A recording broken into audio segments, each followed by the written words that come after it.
Hi, everybody. Welcome to the Fire It Up with CJ show. Today we have Michael Sandler, and he's going to be talking about his upcoming video series that's coming out, and we're super excited because I feel like this is generated from a really deep place inside of you. So I can't wait to hear about how the work was created and a little bit about the work. Welcome, Michael.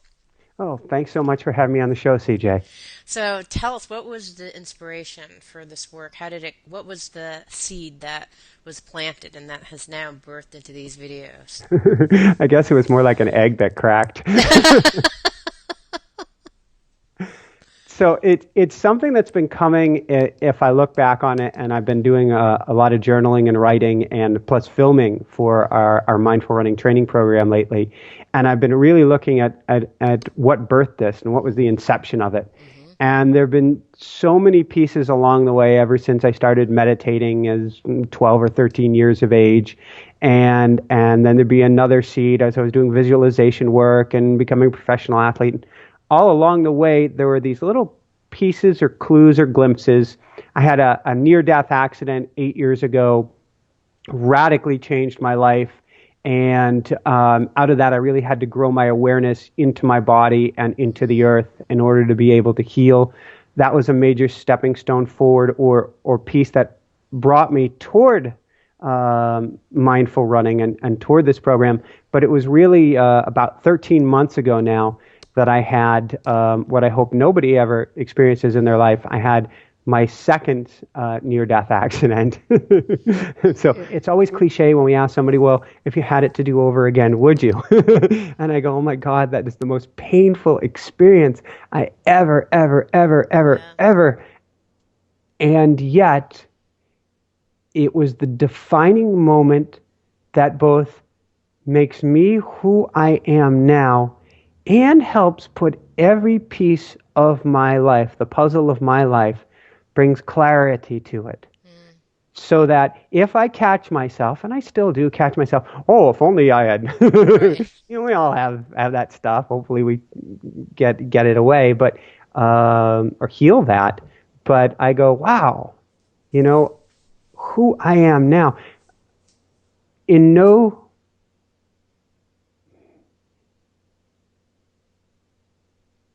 I died on the trail. Mm. It's like the Matrix. Yeah. Michael Sandler died on the trails. Who is here right now is both me and somebody completely different. Mm. I am not that person. They're gone. And I cannot go back. The little boy in me wouldn't let me, the little spirit child. Oh, but I couldn't go back. I look back at the decisions I made, at the things I did, almost maybe like an alcoholic who's now sober. And I was a Mm. good person. Yeah. But I look back and I'm like, wow, I could never do that now. Mm. A different set of, I don't know if it's a different set of values, but a hard wiring in me of, I got a new compass. Mm. Better than the old compass. And this compass screams at you real loudly.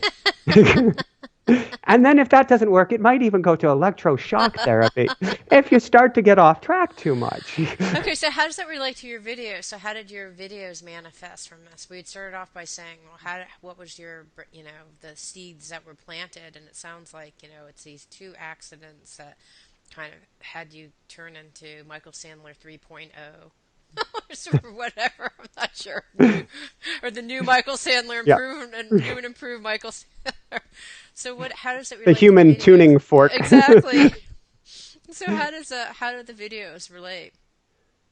The videos come out of the healing for which I had to, because it was so severe of an accident, and the physical therapist didn't know how severe of an accident it was. Yeah. The first few days in the hospital, they're trying to get me to sit upright, then they're trying to get me to go down the Right. hall, and they didn't realize how much blood I had lost. Yeah. And and they're talking to me, who was Mr. Push It before, about how if we don't get you moving now, you'll never be able to get moving, and Right. anybody can sit upright and go down the hall. And I'm like, Right. oh no. Like you have no idea. Yeah. It just ain't happening. Yeah. It will when the time is right. Yeah. And so first I had to make peace with the couch. And the couch is something that I was completely unfamiliar with. And I mean that both literally and metaphorically. I was always a buzzing of energy unless I was doing my sit, my spiritual practice, which Right. I've done for many years. But other than that, it was go full speed ahead. Um, I had several months where I basically couldn't move. And I had to make, and I thought, well, I can't move. Well, you can watch movies, you can do this, put the laptop on your Right. lap. You know what happens when you put your laptop on the lap when you've got titanium rods through your legs? They heat up. Oh my. The Oh my rods God. heat up, and it Oh feels like your no. bones are melting. Oh no. Oh And no. yes, that wasn't going to work for long. Right. Once I figured out why does this feel so bad, so icky? So I had to take tremendous time with myself. Oh wow. And then I had to really dive deep to understand what's going on. Like even to learn that the laptop is cooking your legs Right. and not allowing the bone to fuse. I Right. had to learn that from the inside. There was no doctor who could tell me that. Right. Wow. In fact, at that point, we had so much in medical bills, which all magically disappeared. It's part of the manifestation that's taken place out of this. Yeah. We had like $130,000, $140,000 worth of medical bills. I couldn't get back to the doctor to see what was going on. I had to go fully inside and heal myself, meaning I'm doing visualization work, I'm doing Right. glow and light, I'm doing everything. And I had to, no PT, figure out what each step of the puzzle is going to be for me to heal. So barefoot running and the time I healed by connecting to the earth, that was the outer Right. awareness Right. that I got. Right. That's not where mindful running begins. Mindful running is cultivating the inner awareness first. It's body, mind, and spirit. It's awareness of all of it, but starting on the inside. And it actually starts with the breath, which is all I was able to do on the couch. Breathe, just breathe.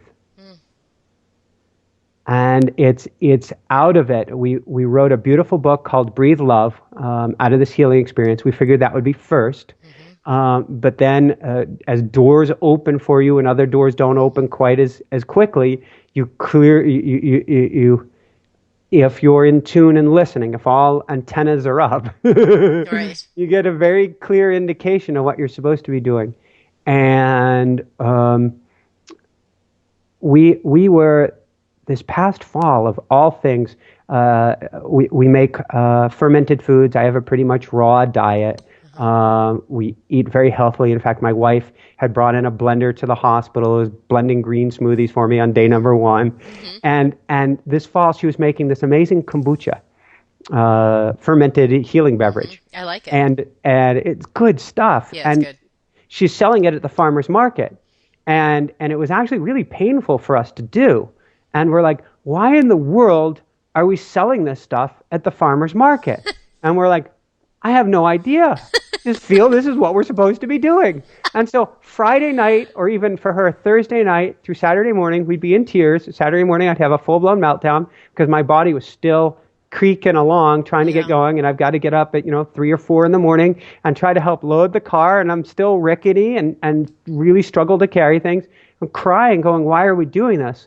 Well, it turns out, I think it was come January, that we met one person there who introduced us to another person there who talks to us about what we're doing, talks to us about mindful running, or helped plant that seed that became mindful running, and is beautifully opening all the doors to help guide this whole process. Wow. And as soon as At the farmer's market. So you met this guy at the farmer's market when you were we selling met a kombucha. friend of this guy who was leaving the island the next day who introduced us to this guy Wow. through the farmer's market. And as soon as we connected all of the dots, we stopped going to the farmer's market.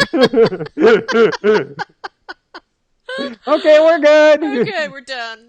And Wow. that's listening to that internal guidance that's saying, Yeah. I have no idea in the world why we are doing this, but just keep putting one foot in front of the other. Just like And the baby. yeah, Yes, a journey starts with one step. All right, so what's the concept behind mindful running?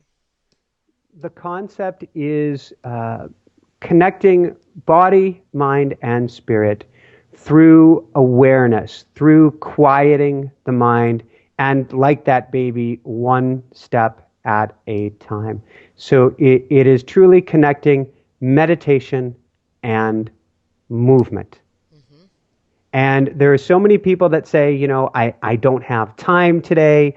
The world is too busy. I can't take the time to either be with myself or sit or quiet my mind. And this gives them the opportunity to do that. But it's so much more. It is truly a life, just like it was for me, it is a life transformative experience. But it's easy in that we all want to move, we all want to be active. We can put this into our daily life, into our daily practice with a minimum of time, but it's something that hardwires the mind. When you focus on the breath, we've all heard thoughts become things. Hmm. I like to say, if you think apple equals banana, apple equals banana, apple equals banana, apple equals banana, what happens is you actually get two brain cells that basically fuse together, apple equals banana. Right. And over time, you'll go shopping or something, and you'll go to pick up an apple, and you'll, apple equals banana. Why did I say that? These thoughts become things. You Right. hardwire that. Right. If I can hardwire you to focus on your breath through that time movement, walking, running, doing a breathing meditation, whatever it is, then what ends up happening is, even at the busiest moments of your life, driving down the highway, something happens, child screaming, boss upset, whatever it is, all of a sudden you're going to trip that wire and go back to your breath. Hmm. It slows the whole world right down. Hmm. It helps you go, whoa, Yeah, right absolutely. back in here to see who you are, what is for your highest purpose, your highest good. It's such an internal guidance system, and it takes the stress and anxiety level way down, which gives you the opportunity to make the best decisions for you. Hmm.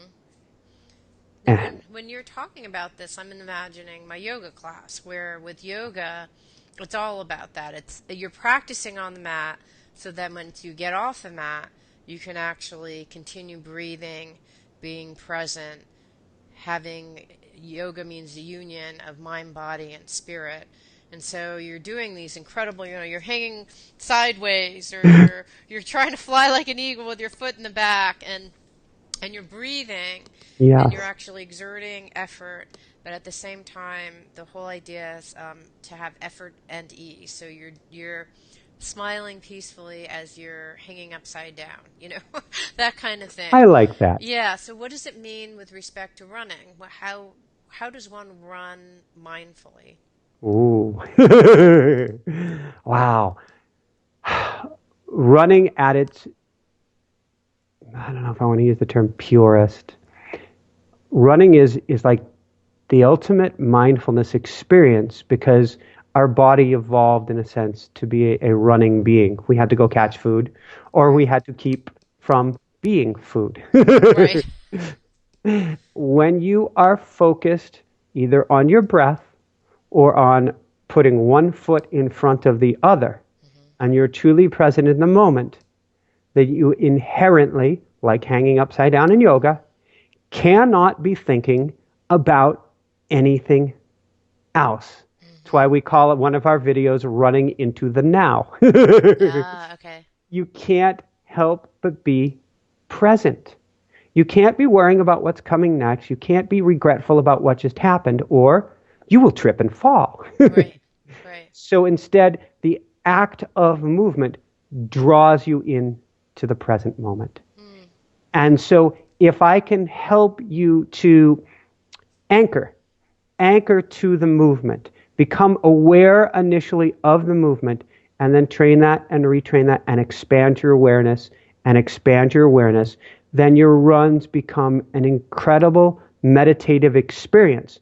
But with mindful running, we've gone beyond that. We give you breathing exercises on the mat to do, or in the chair to do, or walking to do, because we're kind of sneaking these things into you Right. Right. to help you become a better human being, whether it's running or not. But there's some ancient yogic practices. The long-gom-pa runners of Tibet, who would run across the high plains for up to 400 miles at a time, basically up to 48 hours at a time, Wow. floating along, looking at a distant point. They used to say fixated on a star. They like to run at dusk, floating along almost effortlessly, focused entirely on the breath. There's the marathon monks in Japan, the sect of monks that's been running for 1,100 years. They run for 7 years straight on this path toward enlightenment, starting with a marathon a day, working up to 2 marathons a day. They actually carry a knife and a cord of rope with them, because they're sworn that if they stop during this 7-year period, that they have to take their own lives. And what one of the fascinating is dedication, Right. or craziness, depending on how you look Yeah, at it. exactly. But if I'm told, okay, Michael, you signed up for this meditative practice, you can't stop for 7 years or else, Right. I'm going to do it. Yeah, exactly. I ain't slacking off. I'll Right. be there. Right. Both of these practices, some parallels, is they both focus on the breath and belly breathing. It's all about the breath, and it's all about quieting the mind. The yogis in Tibet, they actually take 2 years where they're sitting cross-legged for pretty much this entire time in a real small space, like a 3x3 box. And all they do for 2 years straight is focus on the breath. Right, and it's a belly breathing, which just for folks who are out there, it's like you start breathing here, so it's like starting here and then moving all the way up. So that what most people do, if you actually check your breathing, is you breathe here. So breathing from your belly is filling And up your belly. one of the tips that will help with breathing from the belly is, in our modern society, either because of the pace that we live at today, or even some of the foods which change the pH in our body, we tend to, like you say, we breathe up here, rather high up, which is hyperventilating. It trips the sympathetic nervous system, the firefighters of the body, and it sets about a stress reaction and inflammatory response. If we instead breathe through the nose, which we're often not taught, the nose is amazing. The nose, it warms up all the air that comes in, it humidifies all the air, and only humid air gets through the lungs, and then it acts like turbines. It spins the air up here, spins it, flips it around, and spins it all the way down to our belly. When we breathe through the mouth, it takes it into the throat, bounces off, and goes shallow, and the upper part of the lungs. The lungs are shaped basically like a triangle or like a pyramid. All the real action or the party gets started down here. Right. In the mouth, boom, boom. It helps up high. In through the nose, spins it all the way down. Oh, fascinating. It also, the nose, in addition, sets about a parasympathetic response. It tells the body to rest, to relax, even to digest if you need, so that you digest more properly. It helps the stomach. And so for 2 years, they're focusing on breathing through the nose, bringing it deep. They're retraining the whole body. It actually strengthens, the studies show it strengthens the heart. It allows you to carry more oxygen in the bloodstream and to get it into the muscles better by breathing in through the nose than through the mouth. That's So fascinating. they're actually doing, and it lowers the blood pressure because we're using the rest response rather than the fight or flight response. So for 2 years, they're strengthening their heart, their lungs, their cardiovascular system, every system of their body through the breath before they even run a single step. That's fascinating. And it's hard. Well, it's hard because you're trained.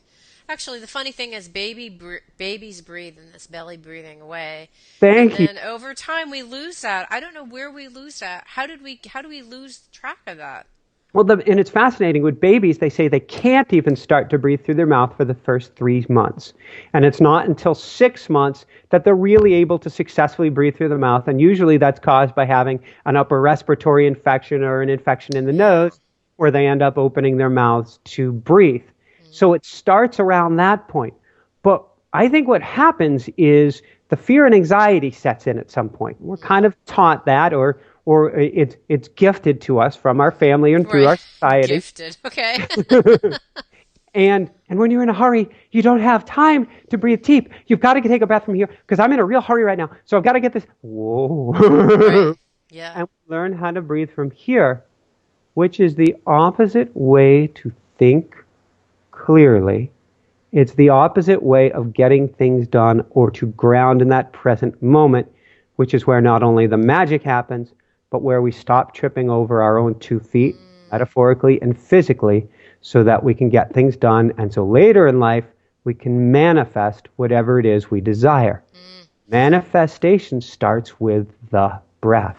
I see. So the breath is. So when I'm imagining mindful breathing, because I've done mindful walking, I've been in silent retreats where you focus on mindful walking. So you're just thinking like breathing, lifting foot up, putting foot down, and then it's like breathing in, lifting foot, putting, right foot down, doing those kind of things. Is that what you're doing when, and I've actually had instances when I'm running, I have this beautiful lake that I run around and I'll just focus on the aliveness of the trees.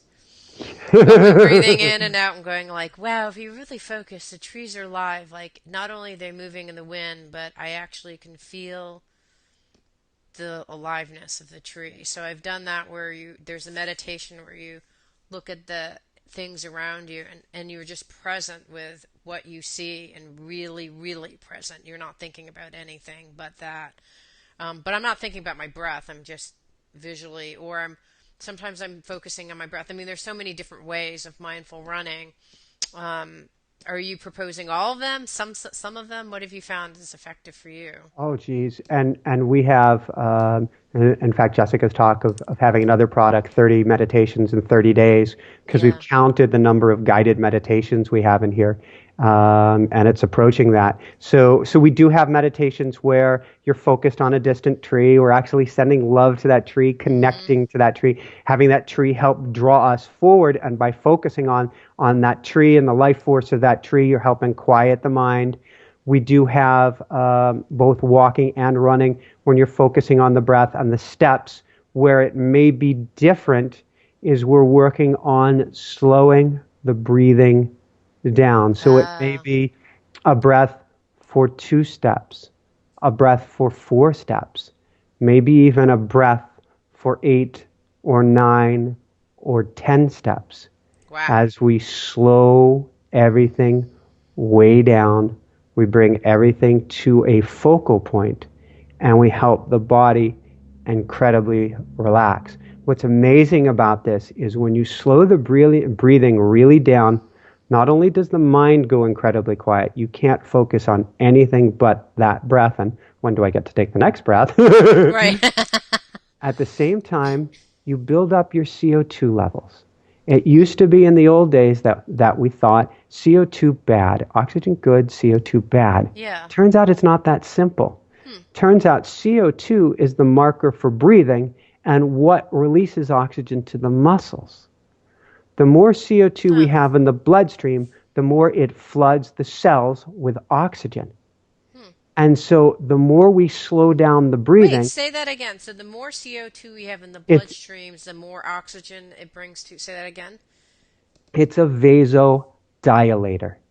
CO2 opens up the vessels and opens up the channels, the pathways for your cells to take in oxygen. Wow.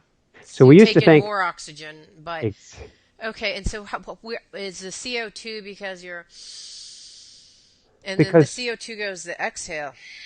Right. So if we slow down the breathing, we build up the CO2 just a little bit more before we release it. And we Oh. have many meditations. We have different count where you would like count to a 5 count on your inhale, 5 count and hold, 5 count exhale, 5 count hold. We have others where you're holding at the bottom of the breath, which is really difficult to do. And that's actually when the toxins get released by the body into the air for them to be released. So the more time we spend at the bottom, the better. And the bottom is the place of emptiness. Okay, so in yoga, they do this breathing where you breathe up Yeah. and then you pause, pause, pause, and then you exhale all the way until your stomach is actually literally empty. Yes. And then you pause, pause, pause. So you're saying the bottom is the bottom where you breathe down and you're pause, pause, pause. And by Yeah. doing that, what is it? Tell me again what happens with your toxins? You're exchanging, you're taking out the most toxins out into the bloodstream to help get them released because you're spending the most time there because the cells can't really take in something and get rid of something at the same time.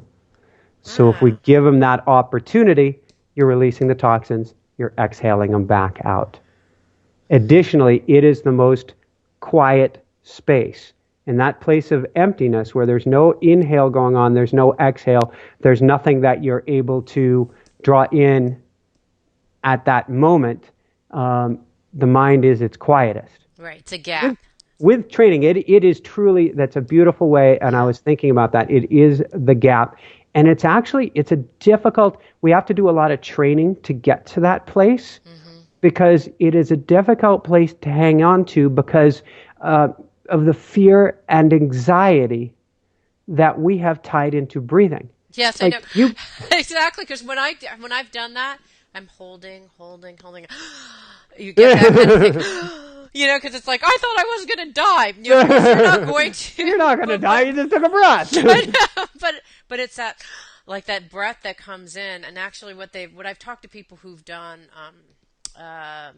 sound healing, they say that holding and then the breathing in, your breath is actually deeper because you've been, I guess releasing toxins or holding, holding, holding at the bottom. So when you let it in, actually everything opens up even more. That's what they've said. Is that what Vasodilation. happens physiologically too? It does. It's exactly what happens. Not only that, but you've created a vacuum. And the real magic of breathing isn't a forced inhale, but it's getting all the air out and then letting it come in naturally. Hmm. And that's something I learned years ago as an asthmatic trying to compete at the Olympic level when even on all my medication, I'd be honking out there racing against everybody Right. else.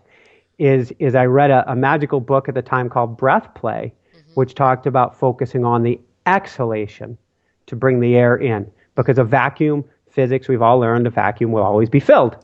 You don't have to worry about filling a vacuum. Right.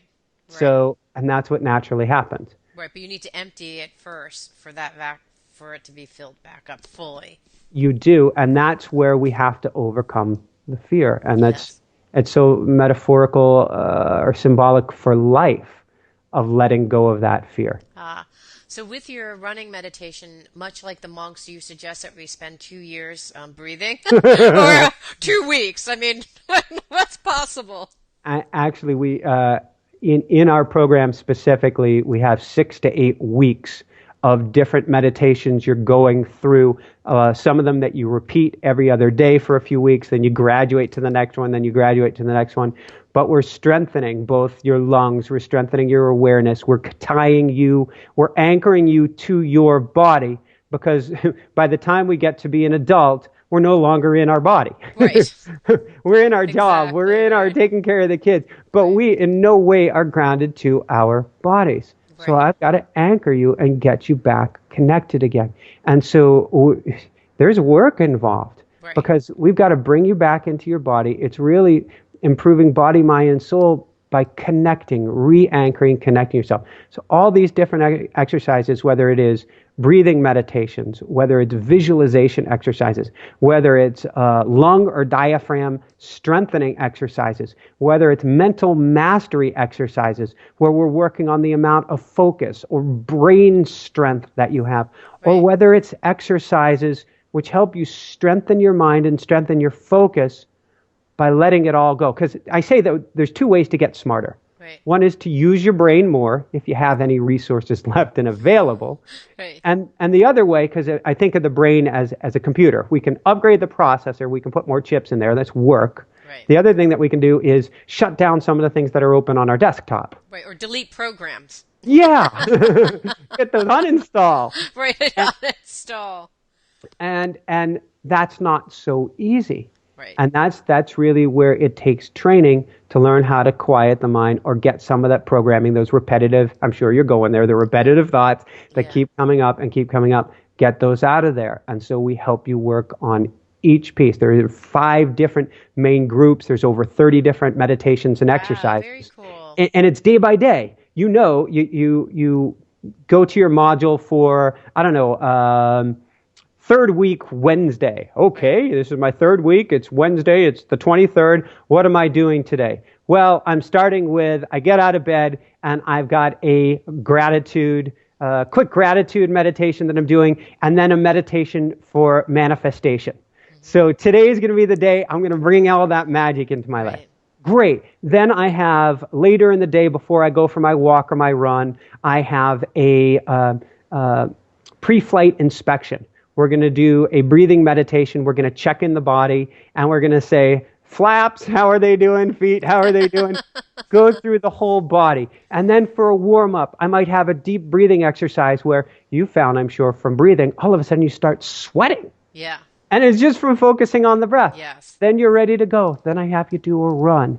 And then we may or may not have something optional for later in the day. And then before you go to bed, either a little bit of chanting or a short gratitude meditation, something that helps you quiet the mind, reflect, let go, and get yourself in the zone for perfect sleep. Oh, that's fantastic. Now, how are Every people supposed day. to do? That's like too much. It's like 2 hours of a time. How many people have 2 hours of their time to do a workout and all the meditation? It's both shorter than that because we'll tell you what's optional, what's not optional. The only thing not optional is to do the physical movement. Right. However, it's really investing in yourself because this 6 to 8 weeks is life transformative. We're wiring the body. After this, you're not going to need to do so much. And what's going to happen is we introduce you to, say, 30 different meditations. Who does 30 meditations in a day? Nobody. In fact, if you went to a monk in a cave and said, do 30 meditations, they're going, look, I got away to the cave so I don't have to do 30 meditations. That's back at the temple. But what you're going to do is you're going to find 1 or 2 key ones to latch onto. And you're going to also graduate. It's not levels, but you're going to go from a basic one to a little bit more advanced to a little bit more advanced and find one that you latch onto that works for you. And you'll make that a part of your daily practice. Yep. So we both have to give you the smorgasbord so that you, or the buffet so you can see what you like. Right. But also because we've got to rebuild you. This is like, I'm not big into using military terms, but it really is boot camp for you Right. to rebuild every aspect of your wiring and of your, to help you be present in everything that you do. Okay, how long have you been doing this yourself? I know you had 7 months on the couch where that was your breathing exercise, that was your breathing experience. And how is running now different than when you were running before? The majority of these I've been doing for many years, maybe a decade or more, but I never put them all together. That aha moment that came on the couch. Some of them are still coming to me, where I'll be out on a run maybe a few weeks ago, and I'm trying to figure out how I can connect the nose breathing with the step just a little bit better. Yeah. How do I make this easier for people? How do I make this easier for people? And we have a manifestation exercise where basically you plant a question before you go out for your walk or run. Repeat it a few times. You take some deep breaths. You go out. You let it go. And all of a sudden, you're out there and it comes to you. Yeah, I know exactly what you mean because I've been running for years, ever since high school. Mhm. And I've used that where I'm, I'm noodling on a problem at work, at school, or whatever, and I'm just a relationship, and when I'm running, something happens. For me, I get that runner's high. I just kind of go neutral, and then at the end, I have the answer. I don't even know Exactly. how it happens, and I'm not even breathing consciously. But I think even if you weren't conscious, just the process of going out there and getting everything flowing, I can only imagine that adding with the breathing, it just instead of that being a, you see so many people running, they're doing sprints and it's like, which is probably like amping up, like, is there a tiger? What's happening to you? I told you earlier, one of the videos, one of our early videos is called Running into the Now. Another is called Running into Breath. Hmm. Instead of running out of breath. Yeah. Right. But don't you see that? You see, like, people, especially when they first start out, they haven't been running, and they kind of It's hard they for people. sprint, and then because they have all these right now. There's that whole idea of interval training where you're trying to push yourself above and beyond your limit, your heart's limit. You get into the training zone so that you're actually burning more calories, so that you can overall pump up your performance levels. But doing that, you're gasping for breath. So how And do you're triggering the fight or flight response. You're actually loading your body with cortisols, with the stress hormones, I which never create thought of that. inflammation. And so you're thinking, I'm getting fitter. You're probably actually shortening your life, literally, because you're burning the candle on both ends during that time. Our, Oh, our that's depressing. philosophy is gentle is the new strong. Is we turn you into, really, if you take it far enough, superhuman, a super athlete, by doing it the kind and gentle, or I love you, I love you, I love you method of gradually strengthening all of the systems of the body from the inside out. And and and you just become, we're like, man, we've got to do something with this. We've got to, mold some Olympic athletes, because the stuff is really powerful. But it's not, um, it's the opposite of being hard on yourself. But do you think you can actually perform equal to your performance in terms of, basically getting your heart stronger? I guess yes, you're saying your heart rate's stronger, but can you run as fast? Faster. Your heart rate goes down. The studies show that if we're breathing in through the nose, we can drop your heart rate 10 to 20 points. Not only that, think about this. The limiting factor tends to be, people say, if it's not in the mind, the limiting factors are VO2 max, how Right. much oxygen we can Yeah. get. Yeah, yeah. Okay, so I can only get in 4 liters of oxygen a minute, or whatever it is. Right. Okay, but how much of that oxygen is going to nervous energy, to the fight or flight response, to the cortisol hormones, and to the, oh my God, oh my God, oh my God. What if we have that same amount of oxygen, but we've calmed everything down so that every bit of oxygen goes 100% to the task at hand and to nothing else? Yeah.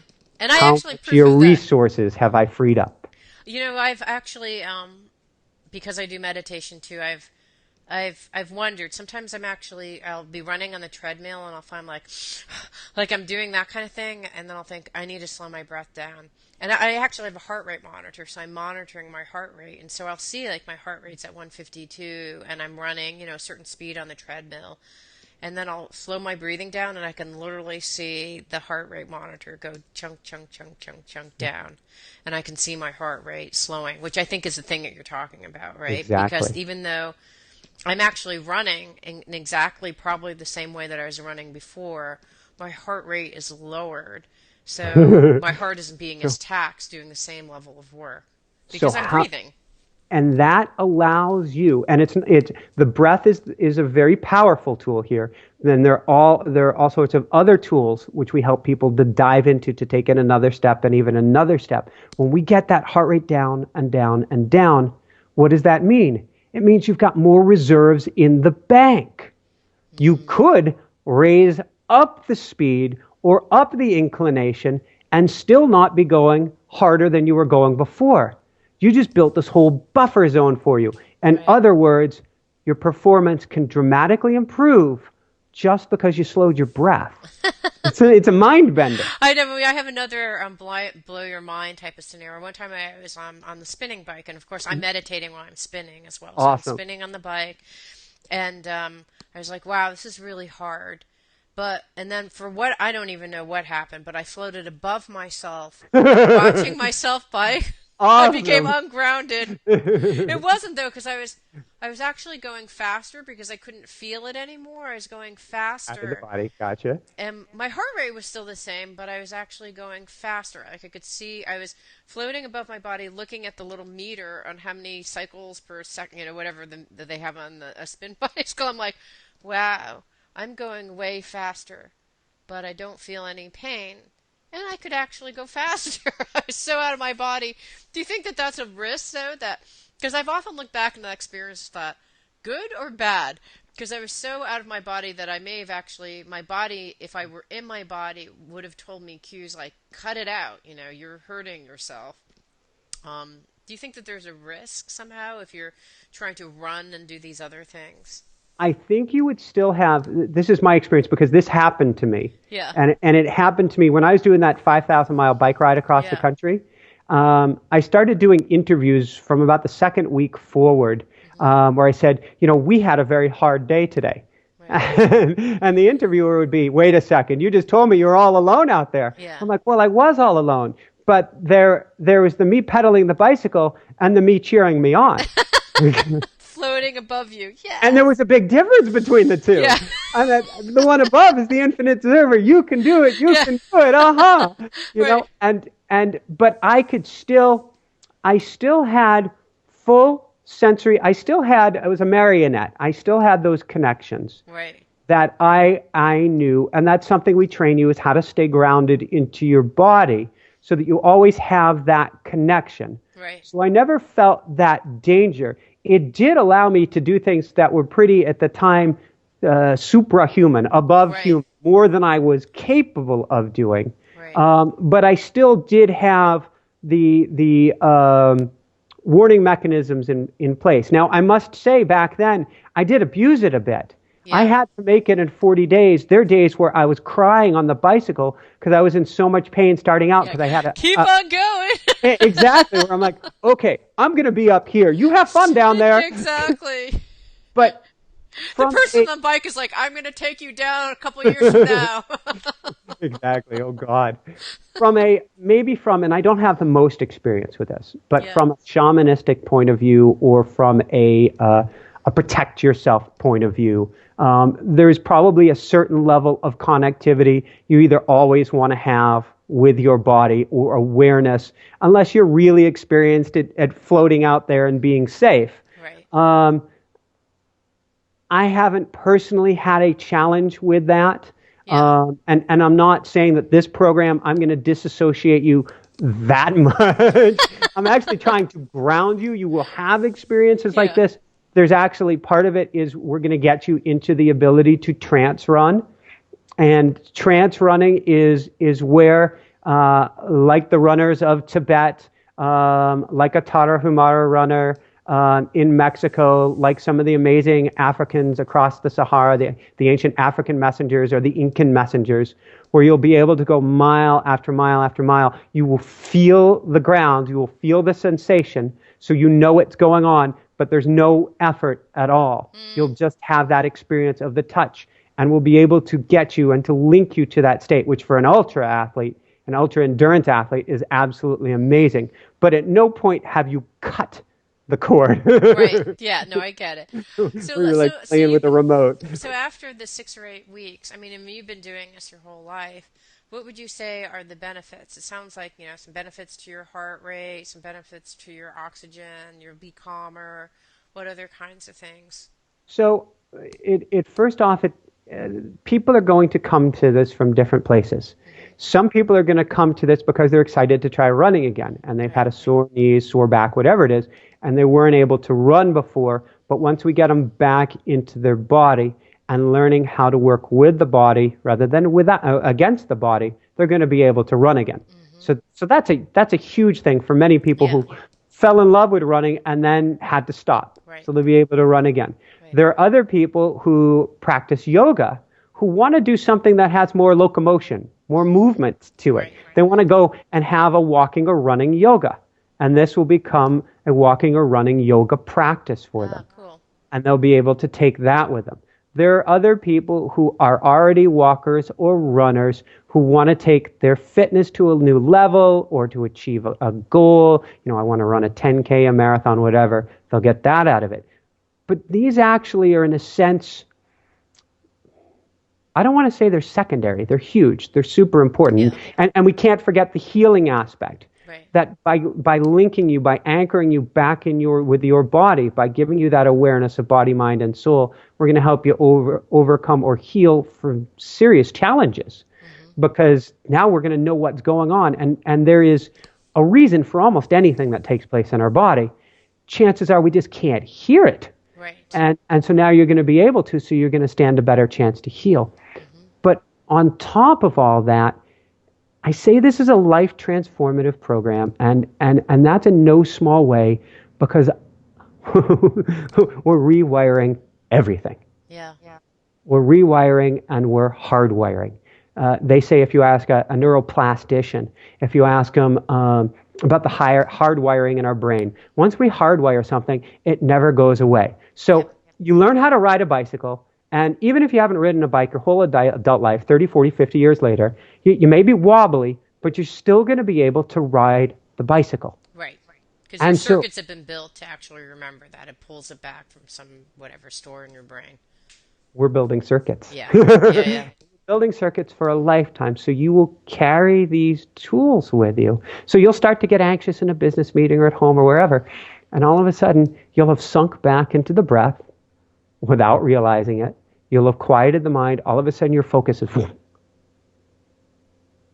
everything. We call it coming into HD, coming into high def. You're going to get a high def world all around you. Yeah. And instead of seeing it through swimming goggles, through these tiny little things and wondering what in the world is going on, all of a sudden, poof, the whole world's there. But it's not overwhelmingly there. Right. Because it's sort of like in meditation, I'm sure you've experienced it, where you become more aware, more tangible. You can everything you can feel, you can touch, you can taste, you can sense, you can hear, but then at the same time you can let it go. Right. So you can sift through and sort and see so much more clearly. Right. So mindful running is something you can carry with you for your whole life, and we've had some people say it makes running cool again. And I like that. But it's also going to make you, I'm not going to say you're going to become enlightened by this, but you'll become a little bit of your own running Buddha, you know. I love the running Buddha. That's a fantastic title. All right, so tell me the name of the website. How do I get signed up? How do people start? It's mindfulrunning.org. Mm-hmm. And right now, I think it's temporarily tracking back to our original website, which is runbare.com, runbare.com, and that's switching over the next couple weeks here.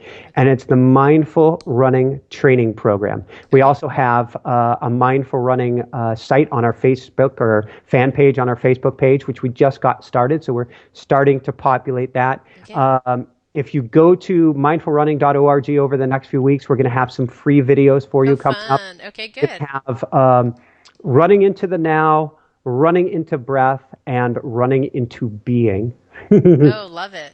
I love that. Those are great. Those are your 4 new videos coming out. Yeah. Excellent. Thank you so much. How fascinating. I can't wait to try all of these out. So it's, I think you're going to have fun. If it's you, I know I'm going to have fun regardless. If you don't have fun out of this, then something's wrong. I'll have fun, I'm sure. Thank you. Blessings. Thank you so much. Thank you. Blessings. All right, so It means so much to me that you're listening to the show. I would love your support in any way by giving me comments below, or to subscribe to the show, or share the show with friends. Thank you again for your support. Love and blessings.